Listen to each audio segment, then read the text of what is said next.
Am primit și noi coletul de la Tago.ro, camera care am câștigat-o la giveaway. Ia să vedem noi ce am primit aici. Să vedem. Ia să vedem noi ce avem aici. Avem factura, nu se arată. Și ce avem noi aici, frații mei? 200 de lei de la Tago.ro, să se vadă firma frumos aici. Tago.ro, da? Și acum să vedem camera. Am primit și accesorii. Un de asta cum se pune la mașină, am uitat cum se numește. Avem și un card de memorie de 64 de giga. Și camera în sine. Este o cameră cu dublu panou solar, wireless, audio-video. Ce să vă mai spun eu, are senzor de mișcare, se instalează foarte ușor, este prin Wi-Fi, este și varianta 4G, adică pe cartelă SIM. Și să vedem ce am primit în colet. Am primit manualul de utilizare, aici niște stickere și aici avem panourile solare cu camera, un pic să le scot ușor, să nu stric ceva. Aceasta este camera Uistino, cred că am pronunțat corect, dați să dăm aceste protecții jos. Aceasta este camera cu două panouri solare care scoate 20-25 de W, cred. Aceasta este camera, are sol de card, are senzor de mișcare, are 4 LED-uri, are infraroșu, are prin Wi-Fi,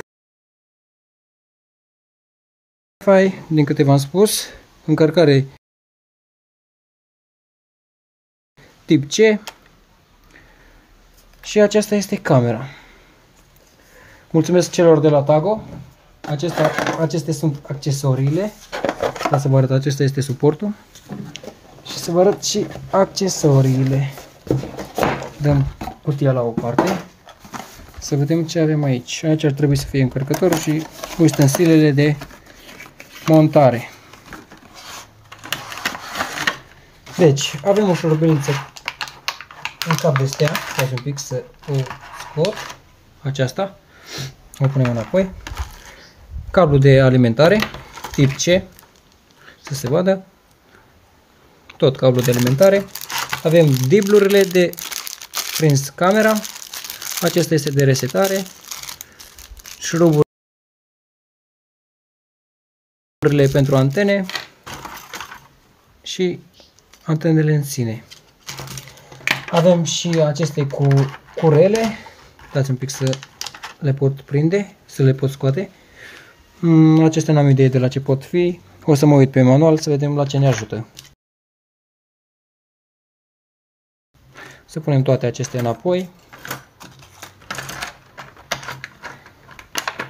Așa. Aici se montează antenele. Antena 1 cu antena 2. Aici este alimentarea. Este prin Wi-Fi, din câte v-am spus, cu panou solar.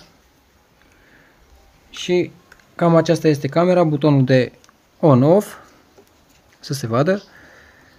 Și aici se pune cardul de memorie. Așa. O să revin cu montajul camerei și cu configurarea acesteia.